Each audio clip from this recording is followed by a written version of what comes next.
Did you hear that? I'm like, and that brings me to the last product from Milani. All different brands I have. Ooh.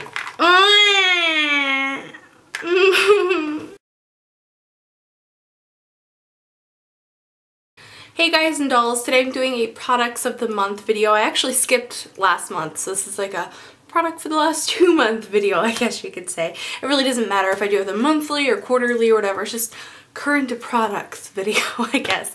I also, you know, just because people are probably gonna comment and say something about my hair, I didn't do it today. Yeah, everyone needs to have those days where they give their hair a rest and everything. And the weird thing is, I've noticed that some of my videos that end up becoming tremendously popular or whatever are videos where I don't do my hair or I'm sick, or maybe that's the key to YouTube's success, is to be unprepared, but I am prepared for this video. So the first thing I'm going to talk about are the new Milani eyeshadows. These are a powder eyeshadow that either has like a pearl or a matte finish, and I really love these. I just put up a review for these earlier today. Really great quality. I would touch them, but I just put moisturizer on my hand, so I don't want to ruin the shadow. I have swatches of these on my blog, so I'll have a link to that down below. Fantastic quality, really just, oh, I'm really quite excited by these because they're only $4.99 and you get 3.1 grams of product, and the shadow quality is on par with high-end brands, if not better than some high-end brands. So love those. Like, I can't even, like, I'm like very calm, very zen about how excited I am. But honestly, the day that I opened the package, I was like, dude. So you know, that was my actual reaction, but I'm also trying to dial it down because it's a little late at night and I don't want to wake my neighbors. The next thing is the Milani Shadow Eyes pencils. I've used both these powder guys and these jumbo pencil type things in several videos. So this is similar to a lot of different products, like Urban Decay has their like shadow pencils that are long wearing. This is a Sephora brand one. So this is kind of like in that same vein where it's a long wearing creamy pencil type thing that can be used on its own or as an eyeshadow base.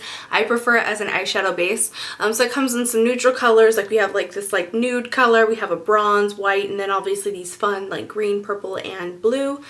I love these. I've used them in several tutorials, probably will use them in even more tutorials because they're great and they're inexpensive. These for now I think are CVS exclusives, so you can only get them at CVS stores, but I think very soon they'll be on the Milani website. I wish they were sold everywhere, but you know, not every drugstore has enough room for all the brands and all the products and everything. Okay, so let's just keep the Milani train rolling and we'll just kind of plow through that brand first. The next thing I want to talk about are the Runway Eyes shadow palettes. These I have kind of a mixed feeling about. Now, first of all, let's talk about the packaging. It's undeniable that this is some of the most beautiful packaging at the drugstore. Especially this one is just so like, oh, the color palette itself and the stripes look so graphic, and I love that they're these just little boxes and they just look like something that a high-end brand would do. However, unfortunately, the shadows themselves actually stick up above the level of the palette, and so it makes them very soft and very vulnerable to breakage. You end up using more of the product because it ends up getting flaked away, and it's not like something where like this is in a pot and if I like kick up some, you know, extra dust of the powder that kind of sucks, but you know, it's in the compact. I can just close it. Because this is so exposed, I feel like it's more waste somehow, if that makes sense. That said, the quality of the product is great, especially with a primer. These are fan-freaking-tastic. So I have little swatcherinos for these on the blog, so again, I'll have a link to that in the down bar. These are the Runway Eyes Fashion Shadow Palettes. Which brings me to the last product from Milani, so Chauncey. Did you hear that? I'm like, and that brings me to the last product from Milani. Okay, next product is the Milani Illuminating Face Powder, and I have that in Hermosa Rose. Really pretty, like, ugh. I'm like, ugh, it's so pretty. Anyway, Beauty's Touch, which I'm wearing as a blush today, and this one is Amber Nectar. Now, I have kind of mixed feelings about these. These are billed as a ultra smooth highlighter, bronzer, and blush. I think that these work great as a highlighter, but not so much as a blush and a bronzer. And the reason is because they have kind of a pearl kind of a finish effect. You can probably see my cheeks are like super shiny right now. And that's because I use this one as a blush. There is color pigmentation there, so you can build it up to look like bronzer or something. But the problem is that because they're so shiny, it just ends up kind of giving you that like disco ball effect on the face. And then what happens is that the color in it actually fades. So like in like say 4 hours from now, my face is just gonna be like super shiny frosty face, so that's not so good. But if you just want to use these as highlighters, they're great because they have like a tint to them, so they're really great, especially for using on people who have darker skin. Like Amber Nectar and Hermosa Rose are fantastic, so they are a good product, but they're not the 3-in-1 that they claim to be. Another thing too is that I've used like the dickens out of these. Like I've used these on my kit, and I've used this one for my personal use, and I love it. You can see I really used it, but the rose pattern is still around. So there's one other thing about these powders though, and that is that they have like a weird smell. I don't know how to quite describe it, so I'm gonna smell it for you. It reminds me of like baby butt cream or like baby wipes. So it has this sort of powdery smell that some might find pleasant. I mean, to me there's different kinds of powdery smells, and some powdery smells are like, that's delightfully powdery, but this is more like, ugh. Yeah, the only thing is that the smell turns me off. However, I will say that once it's on, you can't smell it. Like I can't smell it on my face now, but while I was putting it on my cheek, I could smell it. Right, so the next product I want to talk about are the MAC Mineralized Eyeshadows. I have 3 of them here. Every 6 months to a year, I don't remember the exact time frame, MAC will come out with semi-permanent mineralized eyeshadows that they'll have on in store and online. I'm not sure if they carry them at counters, so please don't quote me on that. Anyway, the thing that I really love about these particular ones are they are the type that MAC does that has like a dark base with like a bright colored shimmer in it. So this one is Young Punk, which I was really excited to see come back because Young Punk is one of my prized possessions, like my prized makeup. And then there's this one, which is Smutty Green, which I'm actually going to open for you guys. Ooh. Green and black sparkles, it's delicious. Also Blue Flame, which is another re-promote. These Young Punk and Blue Flame are re-promotes, whereas Smutty Green was new. There's good things, there's bad things. I do have a full, review for those on my blog if you want to check them out. It can be Fallout happy because there's a lot of black and a lot of glitter going on there. However, to me it's totally worth like the extra effort, And then I always do my eyes before I do my face, so it's not usually an issue. So next item of business. Let's talk about this. So this is the Supergoop Sunscreen Wipes SPF 30. They're water resistant with UV protection, green tea for sensitive skin, according to the label. Now, I saw these at Costco several months ago and bought it and stuck it in a drawer and forgot about it, and I remembered about them, and I actually went to the Scottish Games in Woodland a couple of weekends ago, so constant sun exposure, and it was hotter than hell. Oh my god, it was so hot. I took these with me because I wanted to be able to reapply sunscreen without having to like get out a lotion and do that whole thing, because that's a really big pain in the butt when you're at one of these like festival kind of things. So this was totally perfect. I reapplied my sunscreen every 2 hours just like you're supposed to. No sunburns. I haven't like formed an official review for this yet, but I wanted to mention it because it's such a genius kind of product. Like you can just rub on your sunscreen. There's like no excuse. Seriously, check these out, they're pretty cool. Okay, so the next product I want to talk about are my Z palettes. So a lot of you may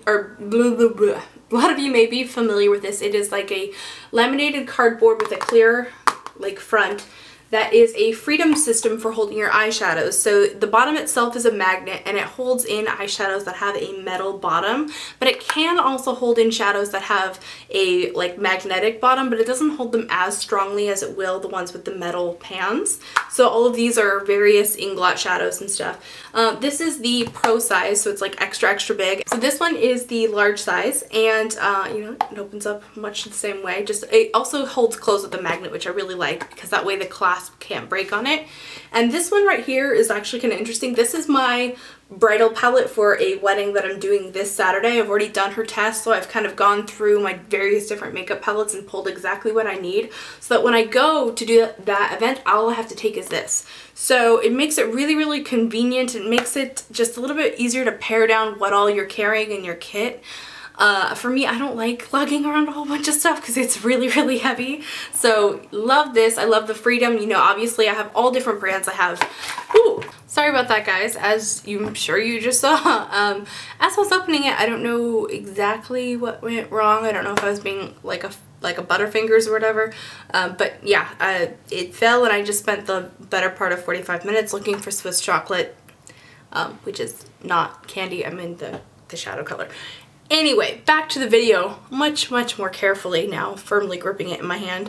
As I was saying, you can fit all kinds of different shadows. I have a whole bunch of Inglot shadows, I have some MAC shadows, I have some Christian Dior, and I have some NARS and stuff. And what I like is that I don't have to carry all these little palettes and things like that. I could just keep it in one palette if I'm careful with it. The one thing I will say, and that was kind of just evidenced by what just happened here, this is the large size. It doesn't really quite fit 4 MAC shadows in a row. Which I think was the reason why one of them fell out, is because they were sort of like not properly attached to the bottom because they were sort of like crowding each other. And then the other thing is, as you can see, the MAC shadows, they really don't, I mean, if I put it upside down, they're not going to fall out, but they don't stick on as well as the metal ones. Like you'll notice like this dropped, and the ones with metal pans didn't even budge. So keep that in mind, that MAC shadows or any kind of shadow where it has a magnet on the back doesn't stick to this palette as well. I will also say that Z palette provides you with a little metal backing on a sticker, so if you wanted to put all your shadows in a Z palette, you can. I would say that for quick travel, I prefer the Z palette, just, you know, for the convenience of it, but for like long-term storage and, you know, like categorizing of my shadows, I still prefer like a MAC palette because I feel like it keeps my MAC shadows a little bit safer. The last items I want to talk about, I actually haven't had for very long. I've only had these for a couple of days, but I'm wearing them today and I really like them, so I'm just going to go ahead and talk about them. The first one is Laura Geller Spackle, and this is the Tinted Spackle Under Makeup Primer in Bronze. And when I first got this, I'm like, well, I kind of value my paleness and I don't really do bronzer, so I'll probably just put this in my kit or something. But I wanted to test it out, and I had this stroke of maybe genius. I don't know what I look like on camera today. I don't know. But I thought, you know, my face is always darker than my body skin. I don't know why. It's really annoying, but like my body and my neck and everything is like super pale, and my face is just deeper in tone. It's a little bit more red. So I thought, what if I put this on my neck and décolleté to give me like a tint of a deeper skin tone, but without it being like tinted moisturizer or a self-tan or something that would just look kind of more artificial. And you tell me if you noticed that I was wearing this, or if I maybe just looked a little more tan or something. I don't know. And then the last thing I want to share with you guys today, I feel like this is like the longest product review video ever. Probably just because I had to like stop or whatever. I don't know why. So this is the Laura Geller. This is called Lip Pops Lush Waterproof Lip Gloss. This is a trio that will be sold exclusively on QVC. And when I first got this and I went to go put it on, I noticed that the brush was like really tiny. Let me go ahead and do a little close-up. So the wand here is really interesting. It's a very short little wand, but it actually, you know, applies it pretty well. So the first time that I went to like put this on, it was like so like thin and watery. I was like, what the what? Like, how is this gonna be waterproof? Like when it's so thin. Like, I don't know if you know what I'm talking about, but like really thin lip glosses that wear off in like, I don't know, like 15-20 minutes. So as I'm wearing this, about like a minute in, I start like doing that and I'm like, oh, it's getting sticky like a MAC lip gloss. Isn't that clever? I don't really know what the purpose is of it going from like a thinner gloss to a thicker gloss, but it's just kind of cool. And I do like prefer a sticky thick lip gloss now because it lasts longer. One thing I've noticed like while I'm wearing it is that after like 45 minutes the color fades a little bit, but the stickiness and shine do stick around. So I've been wearing this now, you know, since before I started filming. I did reapply, so I think I have like 2 or 3 layers of lip gloss on. The other thing I really like about these glosses is that even when you have lots of layers on, they have this jelly-like look to them. So it's almost like that look like you've been eating a popsicle or something and your lips get stained with like a high jelly gloss finish. That makes sense. Anyway, I really like these. I have like run water over like swatches of them and stuff, and they do stay on, although to be honest I think like a MAC lip gloss would also hold up, like any kind of super sticky lip gloss would hold up to water, but whatever. Last thing before I let you guys go, I know you guys are going to ask about my nail polish, and this is Hyper from the Gareth Pugh collection that MAC did last year. Love these bottles, so pretty. So yeah, this is like one of my all-time favorites. It's sort of like a purpley blue duochrome blurple hot little thing there. Anyway, I hope that you guys are having a fantastic day. Let me know if you want to see a tutorial for this makeup. I don't know, I was just like playing around with stuff and I was like, oh, kind of like that. Wonder if that could be a tutorial. You let me know. And I will talk to you guys in my next video. Remember to just be yourself, even if you're a mumbler.